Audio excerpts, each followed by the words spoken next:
Hello everyone, and welcome to my complete critique of the new Marvel show, She-Hulk, a Marvel show that has recently come out with mixed receptions to audiences alike. Today I'm going to be criticizing the show based on contrivances, plot holes, plot conveniences, characters, writing, and more. And just because it is a comedy show that is not supposed to be taken seriously, does not mean that it is immune to these things, nor is it immune to constructive criticism. It doesn't matter what kind of category your piece of media fits into, it still has the right to be criticized like any other piece of media. I will be judging this show objectively, so while pointing out its flaws, I will also be pointing out the positives in the show, despite how few there may be. Before we get started, I would like to point out that there will be spoilers for this show, so if you're fine with spoilers or you haven't seen the show, then we can begin. We start the first episode getting introduced to a young woman named Jennifer Walters, an attorney who fights for the innocent and guilty. Oh, and she's also related to Bruce Banner, which kind of feels very shoehorned in how they introduce their sibling relationship to us, but I'll talk about that more later. We start off the episode with Jennifer practicing her closing statement for the jury. The scene on its own is fine. It sets up the rest of the episode by starting off in medias res. In medias res is a term where a piece of media either starts at the middle or end of said media. This technique is usually used to hook in the interest of the viewer. Not only is in medias res used for foreshadowing the end of an episode, but can also be used to foreshadow the end of a season or even, in rare cases, a show. I would have said that this scene was a fine introduction to the show, but something happens at the end of said scene, which not only blows Marvel continuity out of the water, but is also narratively jarring. That being the fourth wall breaks. The only reason why I said it blows continuity out of the water is because it has never once been established in the MCU that breaking the fourth wall was even a possibility. The only character who can break the fourth wall is Deadpool, and he is in an entirely different universe, not in the MCU continuity. Not only is this a massive plot hole, but is also extremely jarring narratively speaking. Usually if you want to constantly break the fourth wall in a piece of media, you usually do it immediately when the movie or said media begins. However, we start off with a normal conversation about a closing argument, and then we get a fourth wall break, which is extremely jarring. Because just when you start to become invested in the show, it jarringly interrupts the show.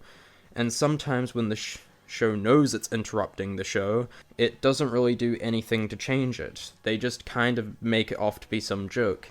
And like I've said in my Harley Quinn video, it doesn't matter if you acknowledge bad writing, it's still bad writing.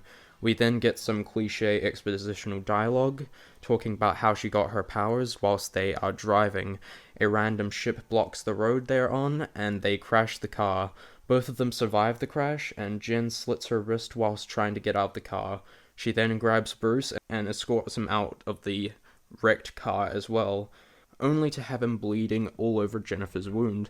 Let's go over this scene by scene and talk about why it's poorly written. Bruce talks about how he last made this gadget so he can remain in his human form so long as he has it on his wrist, which makes sense so far, but two questions. How does Banner know what size his wrist is in human form? He's been trapped as a Hulk for so long. I can't imagine it would be easy. And when did he make this gadget? How would it even fit Hulk Banner if it was designed for human Banner? The only possible explanation for this glaring plot hole would have been that Hulk made it so when he shrinks, the gadget shrinks too.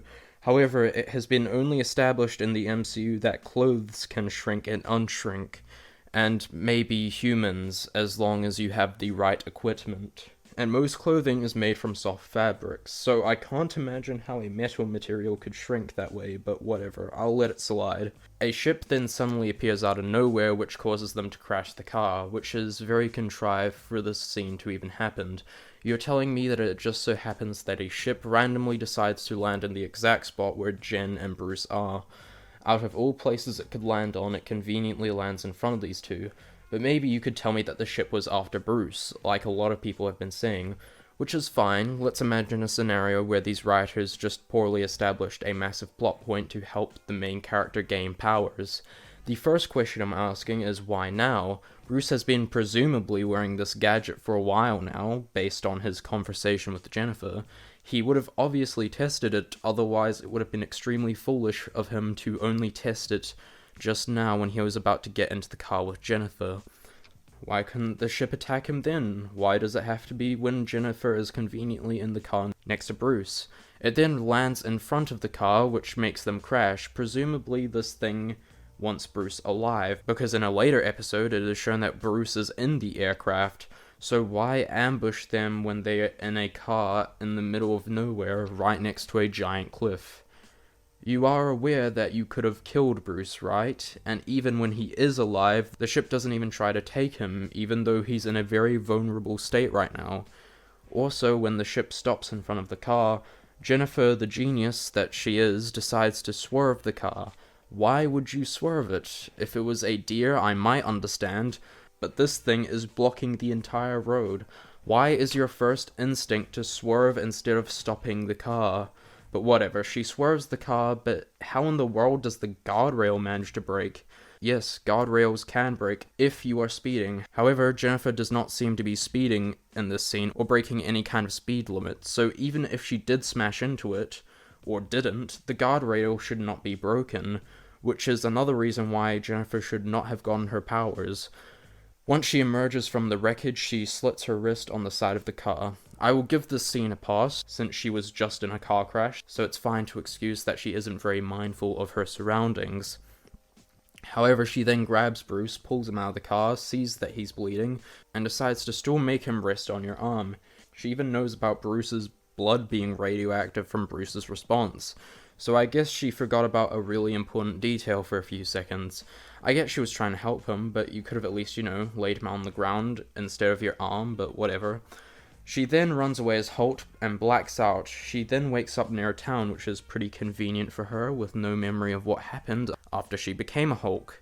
Instead of using this opportunity to call an ambulance or go to the hospital, she instead goes to the bathroom and asks for a phone to call her cousin Bruce. Why, though?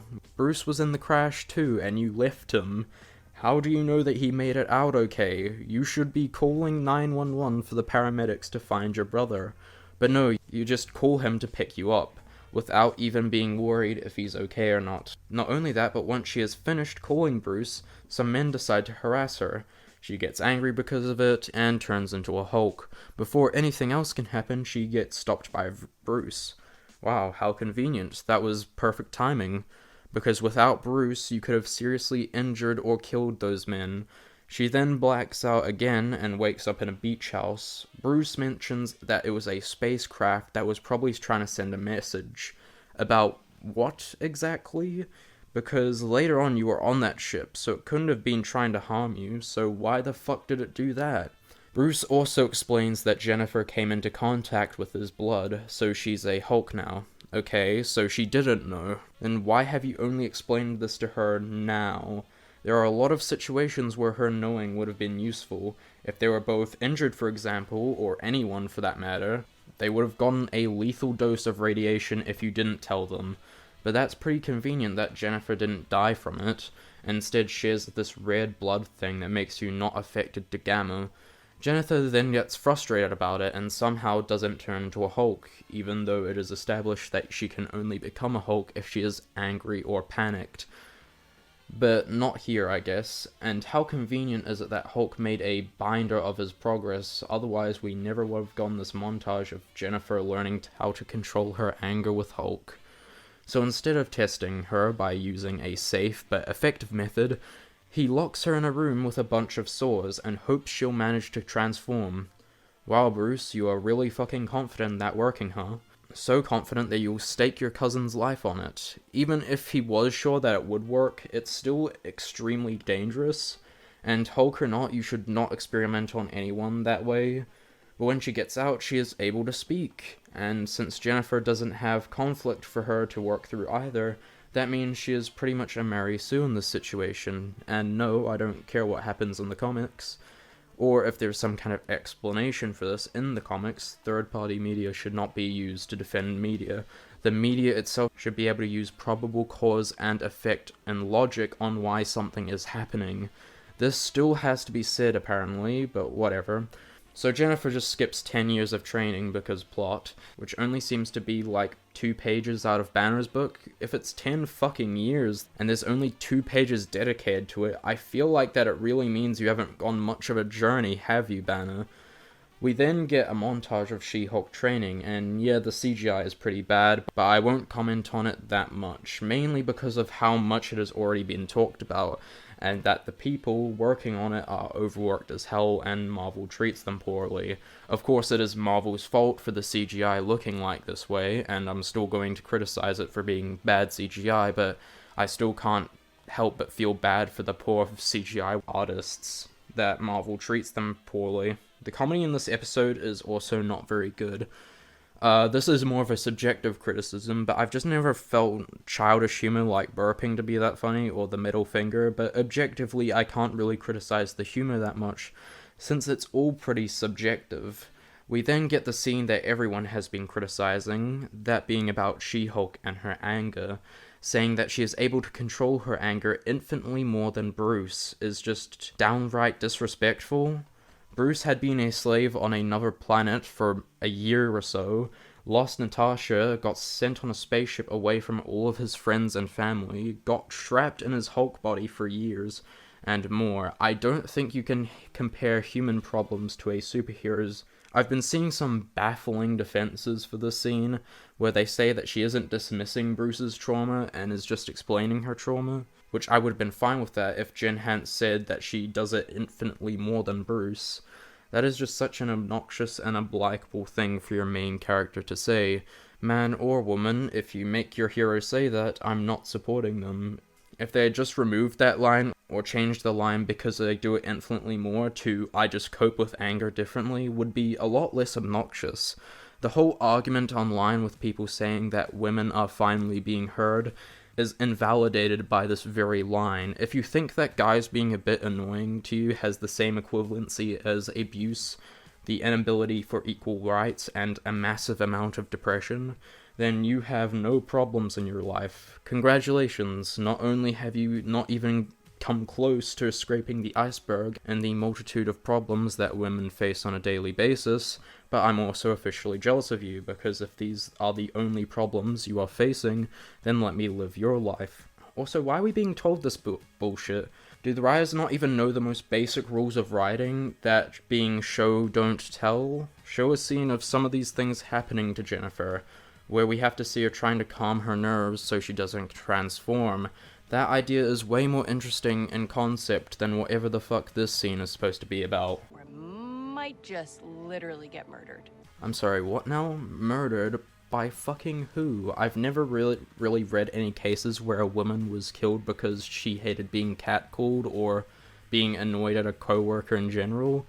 Are we living in Cloud Cuckoo Land, Jennifer? Jennifer then leaves because she thinks she can handle the world on her own.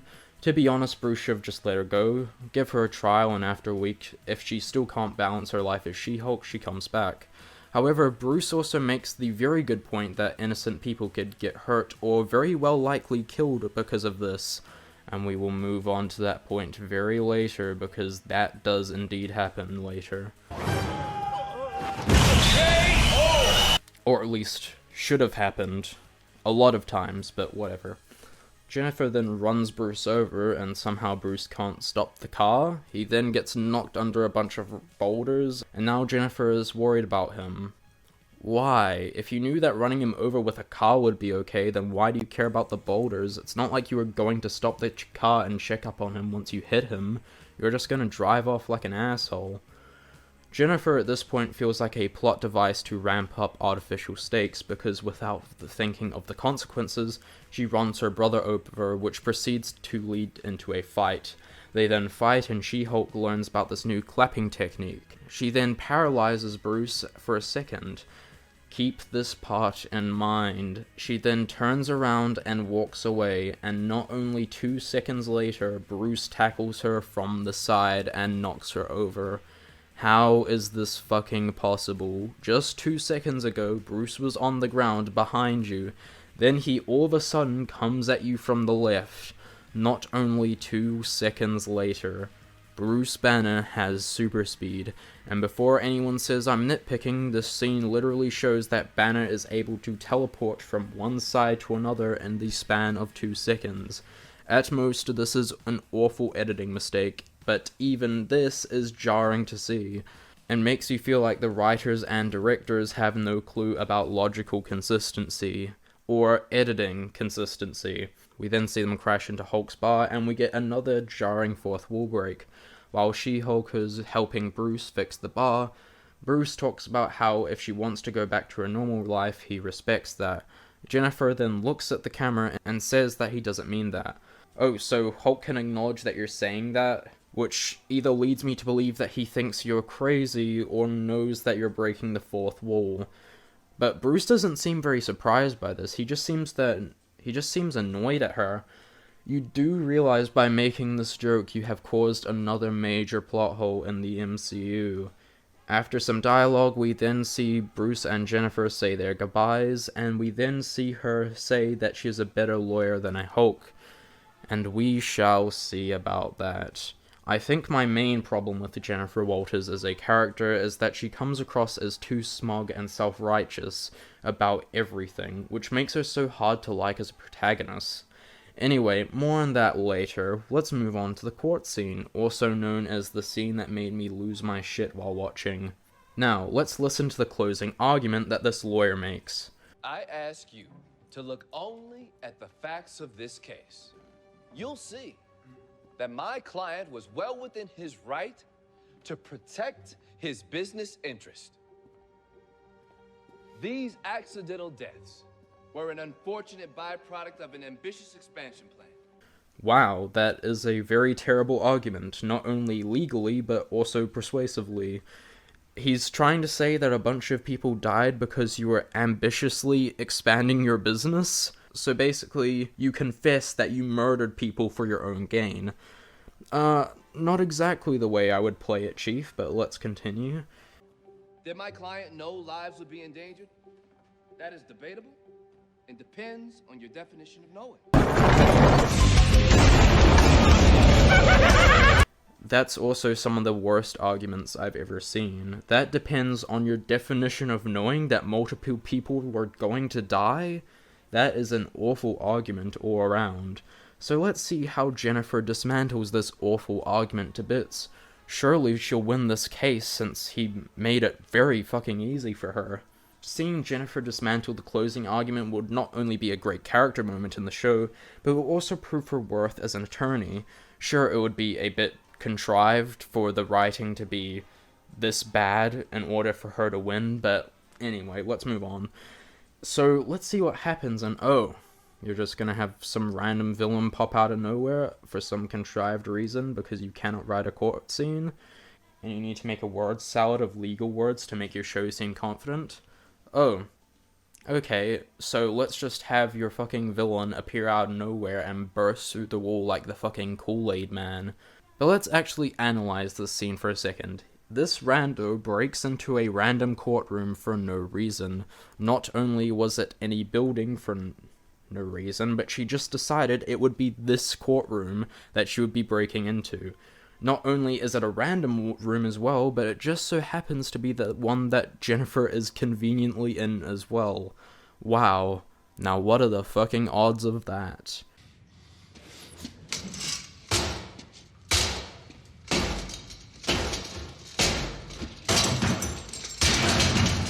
Why would a villain burst through the wall of a courtroom? Plot. That's why. Okay, now let's break down this fight scene. So it seems that the officers in the background are magically disappearing one by one. I have no idea why she is attacking this courtroom, but whatever. And it will never be explained why she's attacking this courtroom. She manages to take out the guards. Jennifer then transforms and then just stands around for the opponent to talk. Instead of knocking her out immediately, you just fuck around and wait to talk. Jennifer Walters, you are a bonobo ape. But that's not even the most confusing part. Tatiana then teleports to the desk and throws it at She-Hulk. But fucking how? In the previous scene, you were more than 3 meters away from that desk. The only way this could have happened is if you ran into the desk while She-Hulk was explaining who she was, which makes Jennifer seem even more brain dead. Jennifer then catches the desk and throws it back at the woman. We then see her trapped. Jennifer then stands around and waits instead of knocking this idiot out, so in the span of 5 seconds she then escapes and does a flying kick across the room. What would this move accomplish? Doing a flying kick from a few meters away makes you predictable and vulnerable. She then punches her across the room, sends her flying against a wall. Luckily there were no people on that side of the courtroom, they just conveniently managed to disappear in time. And wow, Jennifer, you sure are lucky that she didn't fucking die, because for all you could have known, she's just a woman with powers with human vulnerabilities. Scarlet Witch is the same, she can still be knocked around like an Infinity War, but she still has very human vulnerabilities. Aren't you lucky that she didn't die, otherwise we would have been watching a very different show right now. She then transforms back into her normal body and says, "I'm ready to give my closing argument now." Like hell you are. The court is in a mess, and now that you've saved those people, the jury is now obviously going to be biased in your favor. So no, Jennifer, you cannot give your closing argument. You are getting a mistrial. We then cut to the post-credit scenes. Thank God they gave up on these post-credit scenes a little less than halfway through the show, because I wouldn't know how I would have handled it afterwards. Basically, it talks about Captain America being a virgin, and how Hulk explains that he isn't a virgin. A very unimportant scene. I don't know why it needed a post-credit scene, and oh fuck, we're already finished the first episode. Well, time to move on to the second one, episode 2, titled Superhuman Lore. Let's hope I don't have as many scenes to rant about compared to this episode. So let's see what episode 2 brings us, and already, right off the gate, I have something to criticize about this show.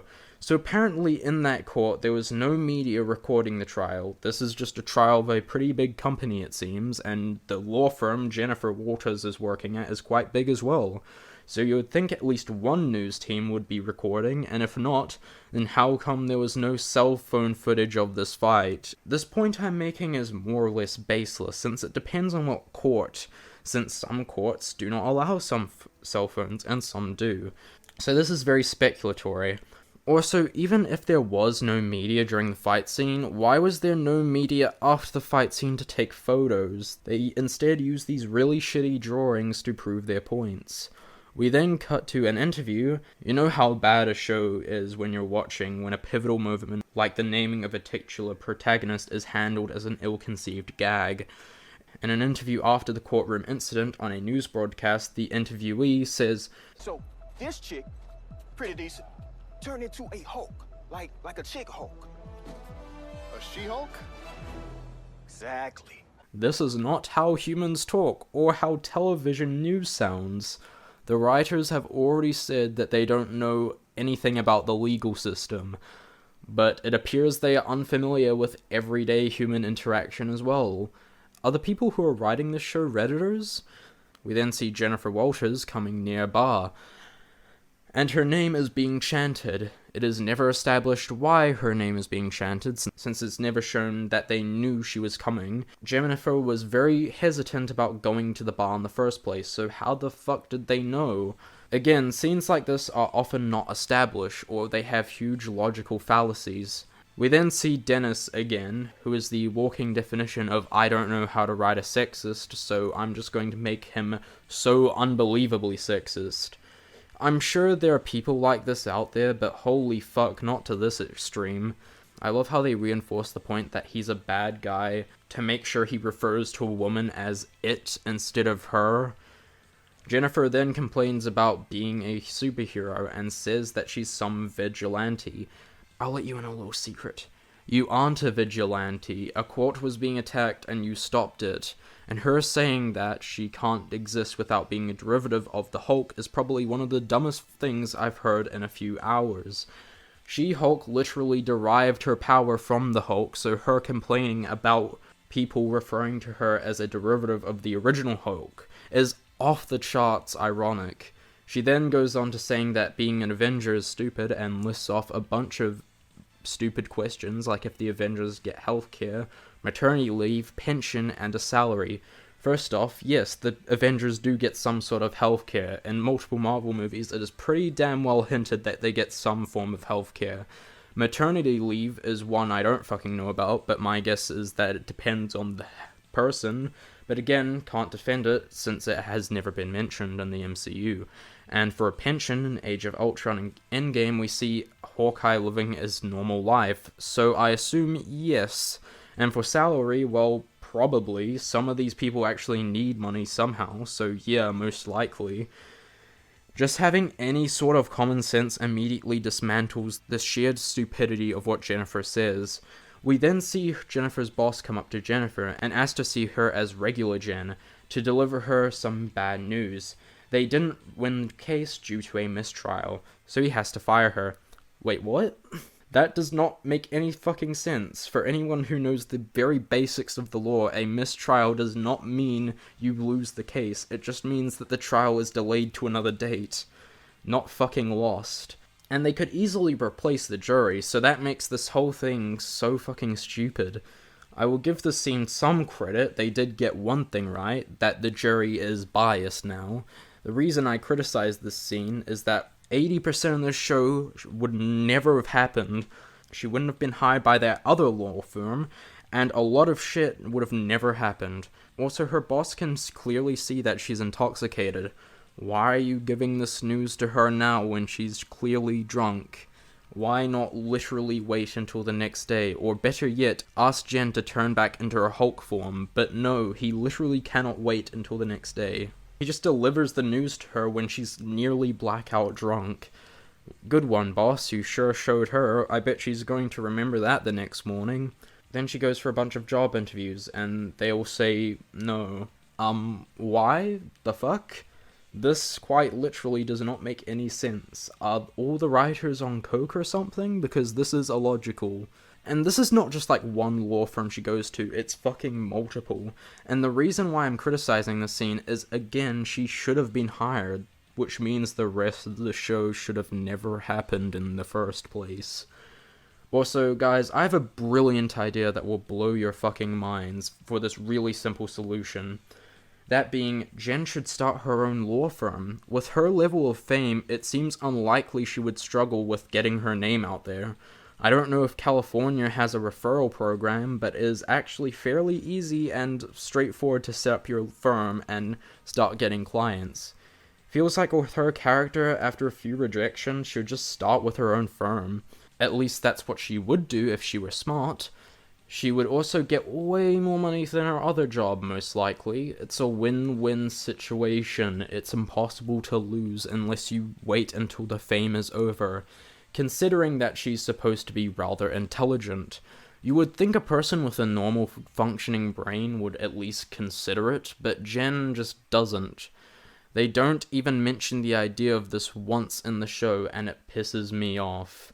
We then get to see the family of She-Hulks, and now you might be thinking, what relevance at all does this have to the show, character, or plot?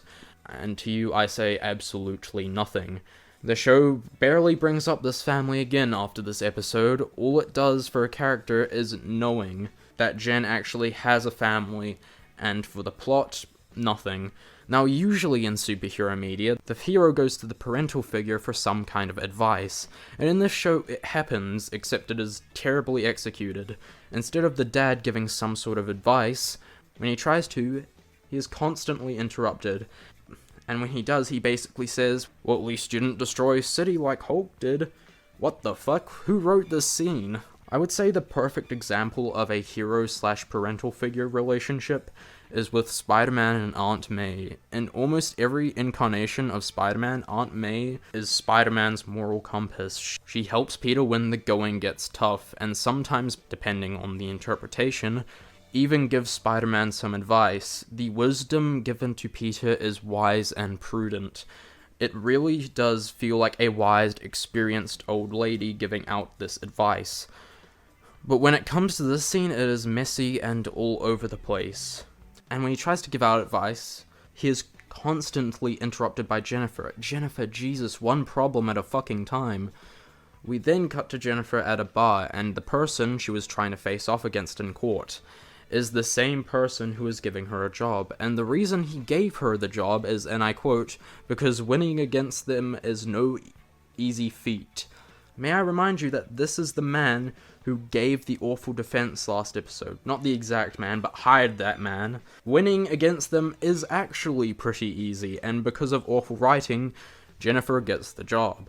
Before Jennifer can even look over the terms and conditions though, she immediately accepts, and then the next day she is immediately uncomfortable that she has to be She-Hulk 24/7. Wow, Jennifer, it's almost like if you had read the terms and conditions for the job, you wouldn't be so fucking surprised when the inevitability of the situation happens.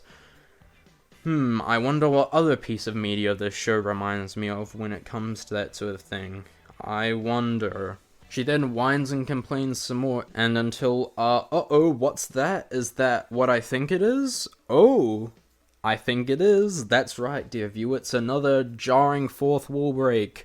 Oh yeah, baby, this is the kind of shit I love to see in an awful Marvel show. She whispers talking about how she'll regret a thing she said at her workplace for the rest of the year. She whispers it very loudly, mind you, so either he doesn't notice, doesn't care, or doesn't know about her schizophrenic fourth wall breaks. So let's go over each of them one by one. If he didn't notice, that would be a bit hard to believe, since she does do it so fucking loudly. And if they want you to believe it that way, then this is illogical. If we are going for the he can hear her, but just doesn't care route, then that will be yet another thing for him to bring up around the whole year. And finally, if he doesn't know about the fourth wall breaks, then that is another massive fucking plot hole, because how come Bruce can hear these kind of things, but the boss doesn't notice when Jen is going crazy? I just found out the only reason they hired me is because they wanted a Hulk lawyer in the superhuman law division. Yes, Jennifer, they only did want you for that. I don't think you can complain about that, since 1, you didn't read the job's terms and conditions, 2, you accepted almost immediately without second thought. I get that you were desperate and everything, but if you can't accept that this happening is your fault for not being more diligent, then you are truly a narcissistic person. This is what I mean when I say I don't like her character. She never takes responsibility for any of her mistakes in this show, and when she is aware she makes a mistake, she gets away with it scot-free. We then get introduced to our new quirky character called Pug. Pug is a character who doesn't really get to do anything in this show except for saying lol random XD lines. We never know much about Pug. He never goes through an arc. He's never integral to the plot. He's just kind of there to stay. So welcome, Pug. You will not be the last character who gets almost no development throughout the course of the show. We then get more legal mumbo-jumbo words getting squished together. Wow, it's almost like these writers don't know a thing about the law and how it functions. Oh wait. Also, I'm aware the critique I'm going to give next is quite nitpicky since it doesn't relate to plot, character, or anything else, but is something that annoys me specifically enough for me to mention it, which is She-Hulk's clothing consistency. Whenever Jennifer transforms in this episode, her clothing does not become ripped like last episode. Instead, it fits her enough, which makes me wonder why she needs a wardrobe with new huge clothing, if her clothing itself can transform randomly. Even when she transforms back as Jen, her clothes are fine. This is something that consistently happens throughout the show, and is extremely annoying. Anyway, nitpick over. Back to the meat and potatoes. Let's talk about Emil Blonsky, and how shitty his character arc is, especially with the substitute of change. Now, for a person to change in media, they have to have an arc from start to finish that clearly shows this change is happening. You cannot show me Abomination from years ago and show me him now saying that he's changed. Not only is it jarring narratively, but there's been no indication of him changing. When you see him, he is a completely different man. Change like that has to take hours at the bare minimum of character development, an extremely well written arc. Let me give you an example of this. Let's say your favorite show, the first season, shows them as this lovable, charming figure, and in the next season they are evil. There has been no indication that they would become evil, they're just now evil, and they don't elaborate on it any further. A story should always have consistent character writing, and using off-screen development as an excuse for said change as lazy writing. Now, in some media, off-screen change can be used quite effectively if the previous piece of media makes it clear they are going down on that path of change, hence making it less jarring when it cuts to present media, and you won't be surprised that making it less jarring for when it cuts to present media, and you won't be surprised that said character has changed. And even then, you have to be extremely careful when doing this, since one wrong writing decision can turn your character into an inconsistent mess. I thought I might as well bring up the subject of change when it comes to media, since this show really doesn't like having arcs, character growth, or anything like that. Everyone's arc in this show is rather static, which is fine for a movie like Paddington. Paddington is the same person from start to finish of the movie, however he does go through some sort of development, and that development being him learning how to adjust to the lifestyle of his new family. However, like I've previously mentioned about these types of arcs, they can be very difficult to write. And while I will be going more in depth into She-Hulk's arc this season, that will be discussed way later. Like I was saying, off-screen change can be done, but only if you previously set up that character to be going in the direction they are at now. Otherwise, if you show me a really bad person who is now all of a sudden a good one, that is something that is very jarring for the viewer. Seeing Abomination so drastically different is almost criminal, and a lot of people are valid in their issues with this new character. There has been no clear development, it just has happened like that.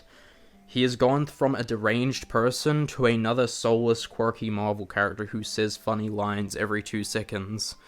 I thought I might as well talk about this issue, since I know a lot of people will talk how people can change in long periods of time, and while that is true, I did want to clarify that said change has to be documented and shown to the audience, or like I said before, gives you a clear indication of where their character will be heading when said off-screen change is about to happen. Emil then goes on a rant about how he thought that he was going to be the good guy like Captain America, but instead wound up as the villain, then ends it off by saying, "That doesn't seem fair. Oh god, what piece of media does this remind me of?"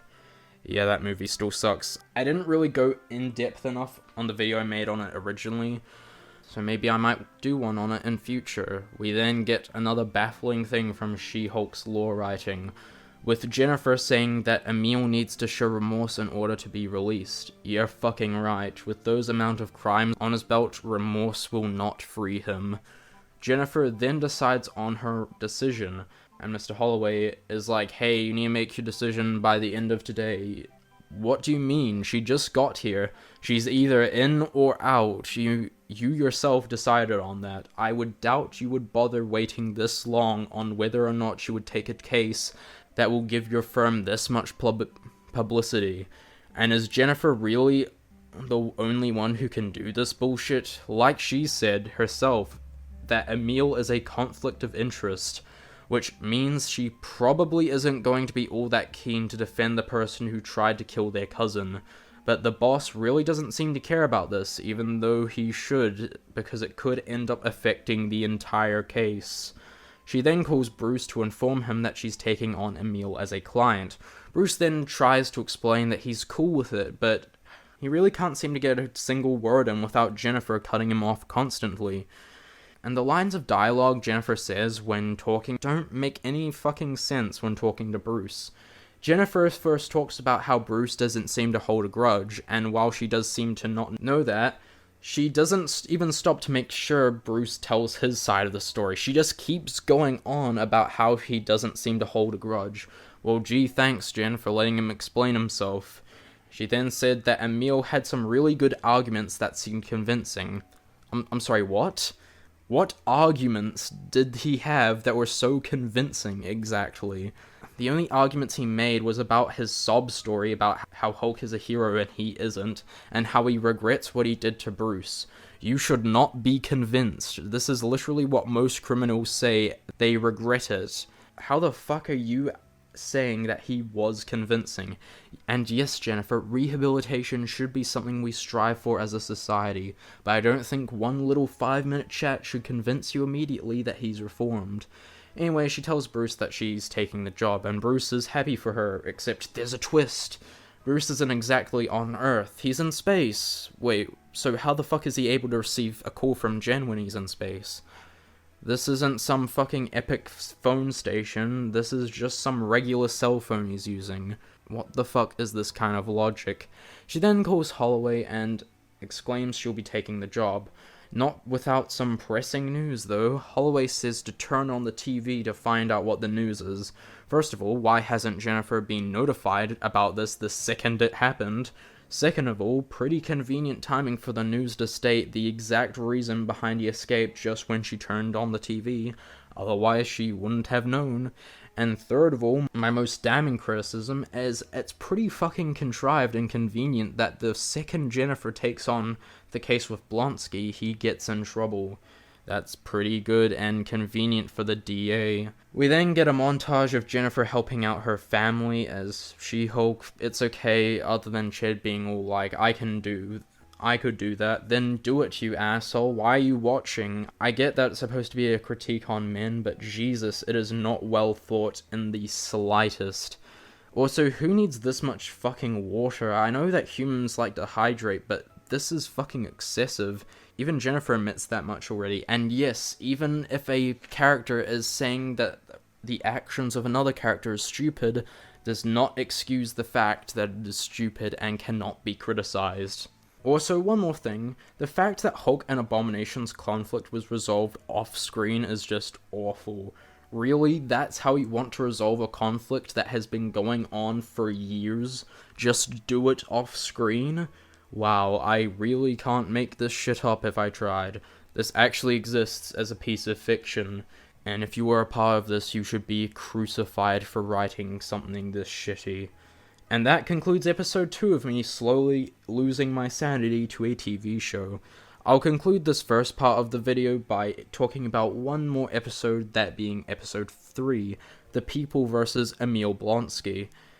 And you better hold on to your hats because this is by far the worst out of the 2 we've already covered. The first thing I'd like to talk about, or maybe hate is the better word, is the stuff about Abomination and Wong, because I'm not kidding when I say this is going to take a long time to criticize. Looking at this script, it's about 10 minutes to be exact. So while you listen to me point out the blatant plot holes in the scenes with Wong and Abomination, why don't you grab a snack and maybe a drink, because boy howdy, this is a long one. First off, the main questions I want to ask is how do Abomination and Wong even know each other? How did they become associated with each other? How did they even meet each other if Abomination has been in this fucking prison for years? Why, out of all the monsters in the MCU, did Wong decide to bring Evil Hulk to an underground battle arena? She-Hulk does actually answer all of these questions. Wait, hold your applause, She-Hulk fans, you haven't let me finish my sentence yet. They do answer these questions in the show. Poorly. Really fucking poorly. Now, let's look at Wong's character from Doctor Strange. From watching the movie, the script makes it very clear that Wong is a rule follower, who never breaks the rules unless the universe and or multiverse depends on it. Wong breaking Abomination out of prison for what is essentially a cage fight is character assassination at its finest. Now let's see She-Hulk's explanation, and we're going to start at the very beginning of the episode, and I'm talking about Book of Genesis here. We're leaving no stone unturned. And not even a minute into this episode, we are already at my very first problem. We get a clip of Emil fighting from Shang-Chi, but we never see any security camera footage of him escaping. Oh wait, no, you can't be serious right now. You are telling me that there are no security cameras in this room where one of the most dangerous criminals in the world is locked up? They didn't even pull a Hannibal Lecter situation where they just have guards watching him 24/7. He instead is left alone to his own devices, with no one around to stop him except for a single cage that is there. What did that guard say last episode? Although we have taken every precaution, we cannot guarantee your safety. Although we have taken every precaution, although we have taken every precaution, although we have taken every precaution.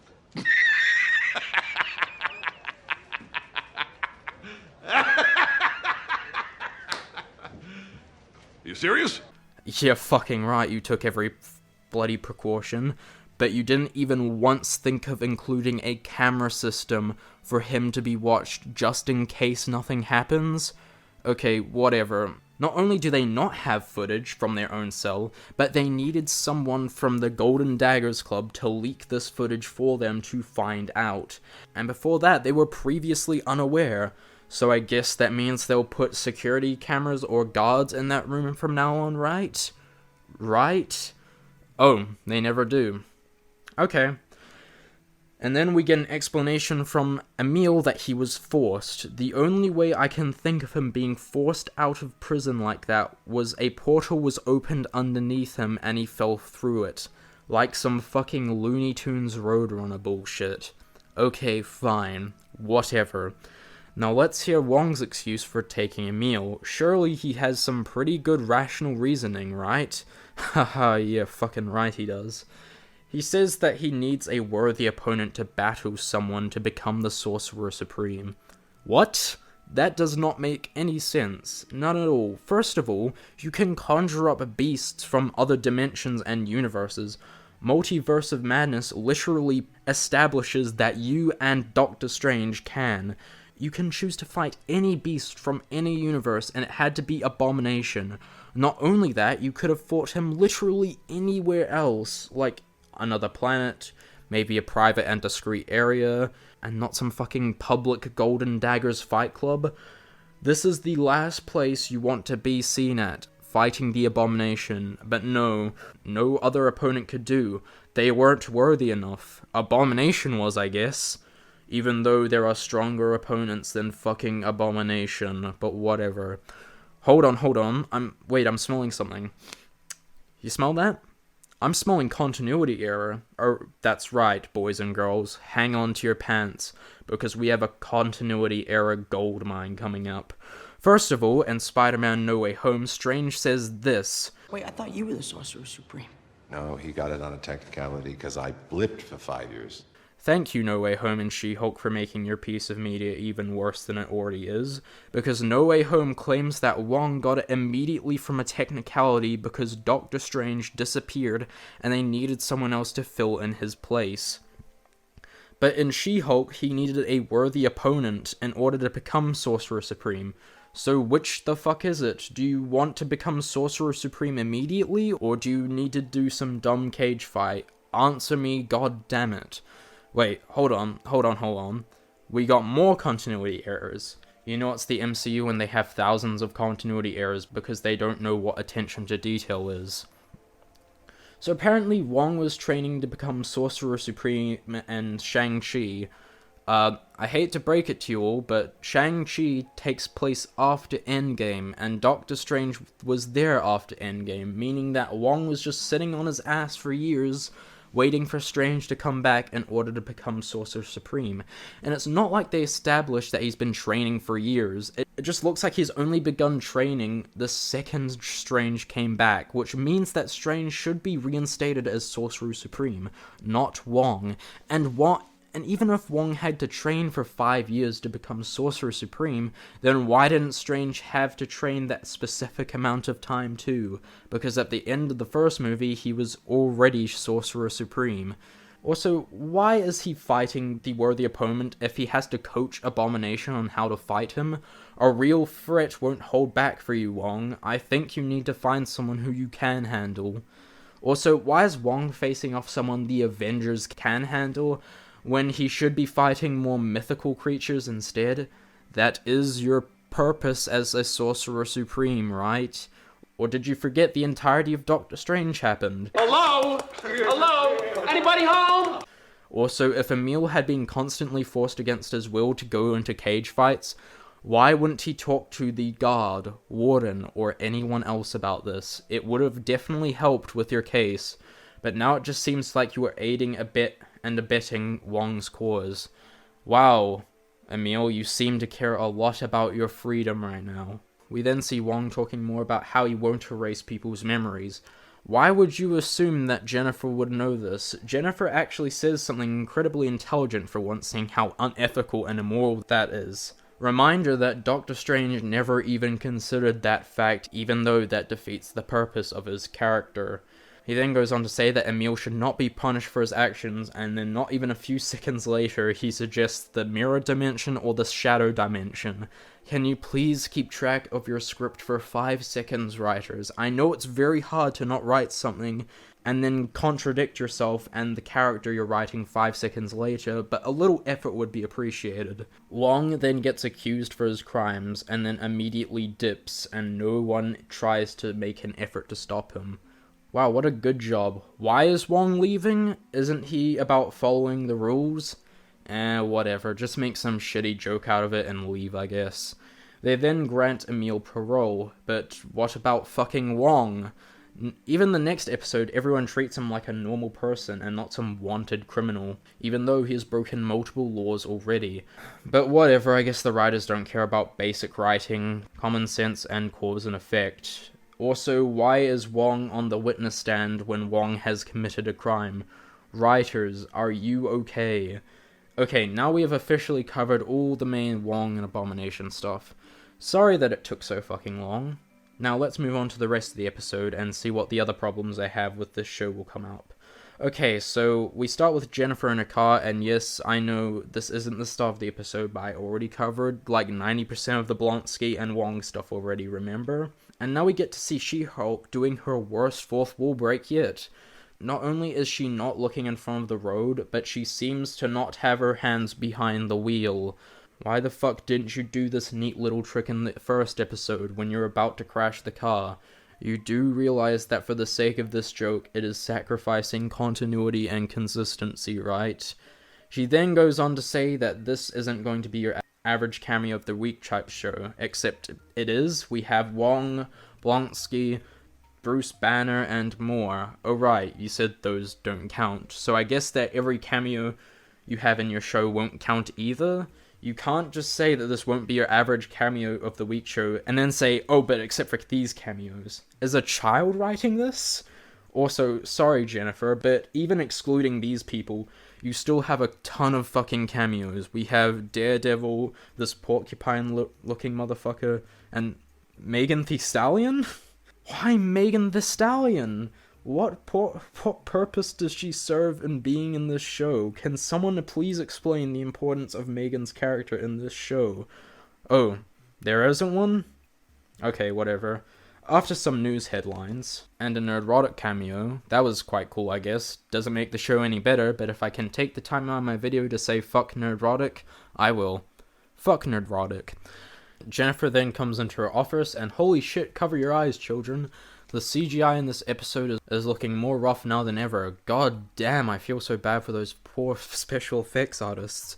But trust me, I'm going to be feeling even worse for them later on this episode. And if you know, you know. Wait, Jennifer, did you just already have your password typed in before you came into your office? Who fucking has their password typed in before they even enter the room?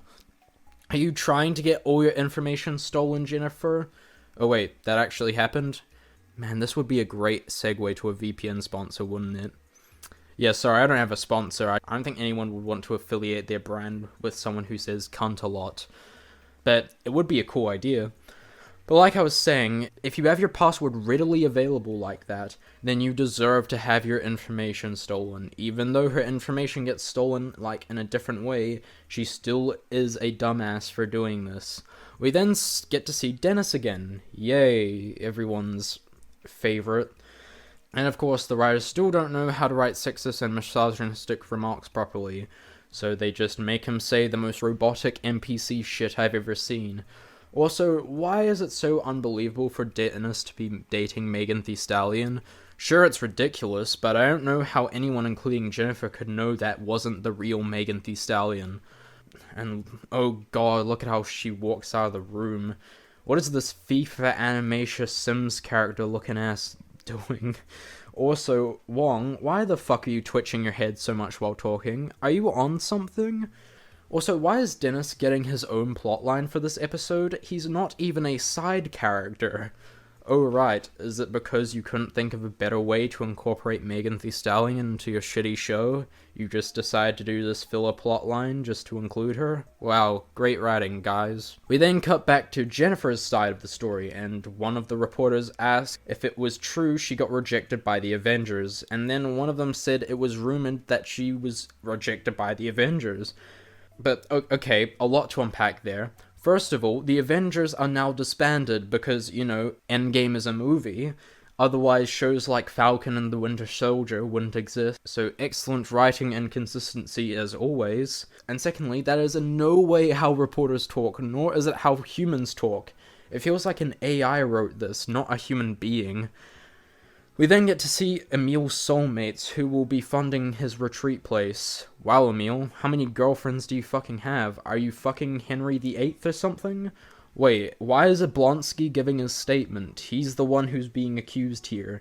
That doesn't make any sense. Just say that Wong is late, don't do this shit. It will never work in court. Oh, never mind, it does work. After some more things from the show that the writers have gotten critically wrong about the war, Wong finally decides to show up. First of all, how is Wong late? Do you not have a cell phone or any type of alarm system to remind you about this crucial situation? Secondly, what were you doing on this day that was so important, when you knew you had to be in court that day? Were you fighting another worthy opponent, Wong? Third of all, if you knew the thing would make you lose track of time, then don't do it in the first place. We then cut back to whatever this plotline is with Dennis. Again, none of this shit is how court works. Like, shouldn't the defendant be advised to not say or do anything in court, and let the lawyer handle it themselves? And what about this dialogue? It is so poorly written. It feels like I'm watching robots communicating with each other. Also, that lawyer is gaslighting and is giving major speculation to the defendant. Even if that wasn't how Megan Thee Stallion texted or whatever, the person is still impersonating Megan Thee Stallion. You are speculating that everyone knows Megan Thee Stallion as a person, and this defense strategy for your client will never work in the court of law. And oh, Runan is impersonating a judge. Well, now that settles that you're definitely losing this case, so why are you wasting your time on this plotline again? Also, why does Abomination have the same voice as Emil? This isn't the situation with Bruce, where his Hulk body and regular body have combined. This is just illogical, same with Jennifer's voice. We then see Jennifer at a bar complaining about how she just wants to be a normal, anonymous lawyer, even though her actions and consequences for said actions have been so far her fault, and decision for being an unknown Hulk whose identity is revealed. Then Jen says this fourth wall break. Connecting the A and B story? Nice.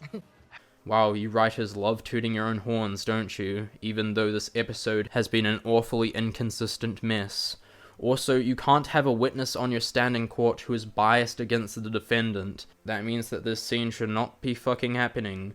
Also, I agree that the man is a piece of shit, a poorly written one at that, but this whole thing would not work in a court of law. Also, saying that Dennis giving you an idea would stay between the audience and Jennifer is impossible if you are shouting it from the rooftops in front of everyone. But again, I guess no one knows she's doing this except for that one time.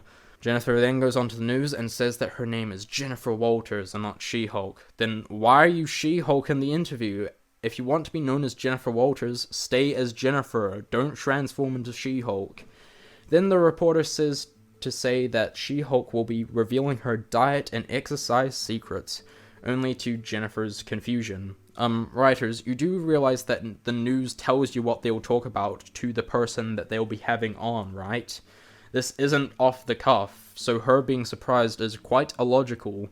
Does this show not know how even the most basic stuff works? Jennifer then comes home and gets jumped by a group of men. For 10 seconds, she is in human form before realizing she can turn into She-Hulk. But more on that in a bit. She then proceeds to beat these guys up, and Jennifer, those guys aren't alive anymore. That guy is dead since you threw him against one guy, crashed into a wall, and fell neck first into the ground. And that guy you threw up into the air and then landed on his neck is at least going to be disabled for life, and at worst is dead. And instead of She-Hulk turning these guys into the authorities, she lets them go. Wow, you are doing so well, Jennifer. Really getting them all one at a time. This beating doesn't even teach these buffoons a lesson. They immediately start scheming other ways on how they can get to her. Also, since this plan was to get her blood, the best chance of getting it was when she is in human form, so the best time to do it would be now. Now.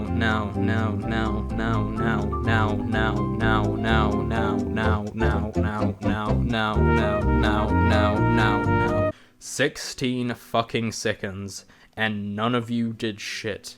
Hell, a better plan would have been to get it while she was intoxicated or knocked out. All it would take is a bit of planning, and would have resulted in no casualties. And She-Hulk wouldn't even know what you're planning. But no, let's get the group of Einsteins over here to do it in the worst possible way. And that ends the episode there. But I won't leave you just yet without touching on this embarrassment of a post-credit scene. So let's talk about why this scene is bad, and I'm going to explain it in the most basic way possible, so even the children in the audience can understand. Okay, so here we have the CGI artists. These artists work very, very hard, and barely get any money at the end of the day, and are very overworked, which means they don't have time to themselves or their families. Which means a group of overworked CGI artists worked on Hulk shaking her ass for hours, days, or even weeks. But wait, there's more. This show has been trying to say that sexualizing women is a big no-no, which is very true. But this scene contradicts that very much, since a scene with She-Hulk twerking with Megan Thee Stallion is pretty sexual. And if you don't believe me, then they literally give close-ups on She-Hulk's ass while twerking. Originally, twerking was a cultural thing, but now Western audiences have taken it and sexualized it. I hope you're all satisfied in my kindergarten lesson on She-Hulk 101. And that ends the episode there, and also this video. I do hope you've enjoyed, or at least gained a new perspective on this show, or at least some criticisms about the show you can take away. I would also like to give a shout out to Madvocat's video on She-Hulk, since some of the criticisms on the Abomination and Wong subplot were inspired by his video. So if you saw some similarities with my criticisms and his criticisms in that section, that's why. Go check out his channel and the Ecom channel if you like genuinely well-made videos talking about media. And thank you for watching. If you've enjoyed, then please be sure to like this video and subscribe. More videos are to come from this channel, so stay tuned after that. Apologies that this is only part 1. I wanted to make it a really long video, but I had to kind of do it in parts because of technical problems. And it feels a lot more flexible in doing this layout. Thank you very much again for watching. Part 2 will be coming soon, and I'll see you all next time. Bye!